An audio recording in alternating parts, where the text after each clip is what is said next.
Құрметті ағайындар, мына менің генофондтан келген көчіндарым өзім. Бұлар туп бастаған алдын көрсеткем. Осылардың жұмыртқасын инкубаторға салдым. Құдай қаласа, бір 10 күннен кейін бастау керек уже. Өзімнің көчінкаларымның балапандарын көреміз қалай шығатын.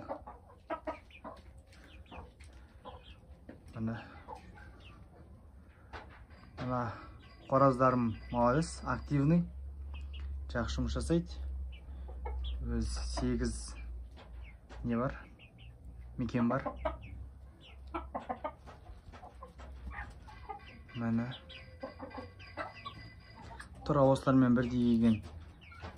Қазір көчінкаларда Алматыда 20 мың теңгеден сатып жатыр мекендерін.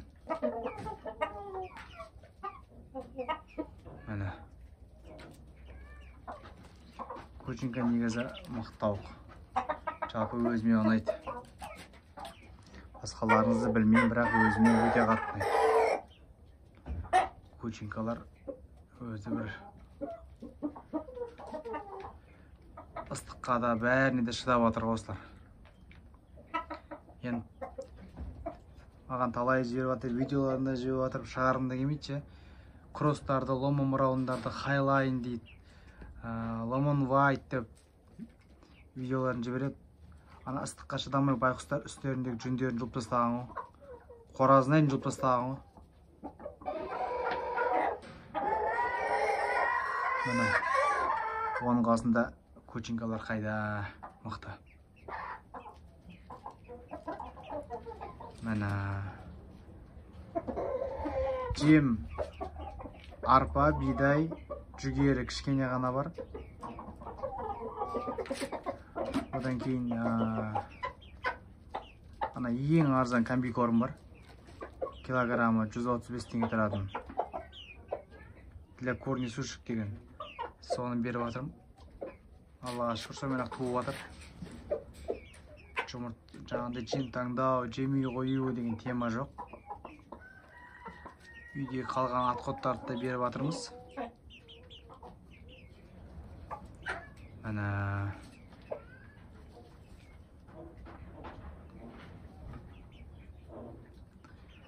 Осылардың құдай қаласа 10 күннен кейін балапандары шығады инкубатордан.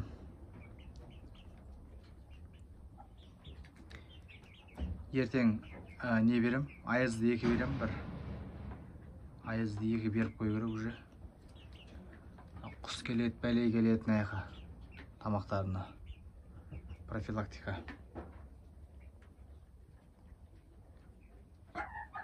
Осы.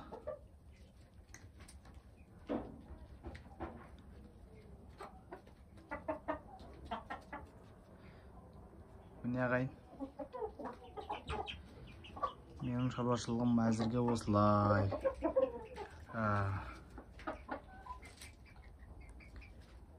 Ал шаруашылықтарыңыз дами берсін, тек қана алға. Сұрақтар болса қойыңыздар. Одан айтпашты жұмыртқа қазір бірақ 40 күден беріп жатыр генофондта. Ол өзімнен артылмай жатыр. Жұмыртқа әзірге жоқ, енді ренжімейсіздер. Алдындағыдай 4 коробка жоқ қазір. Бір коробканың өзін әрең беріп жатыр. Міне 20-сына келеді. 20-сына көчінка келеді. Сол өзінен артылмай тұр пока.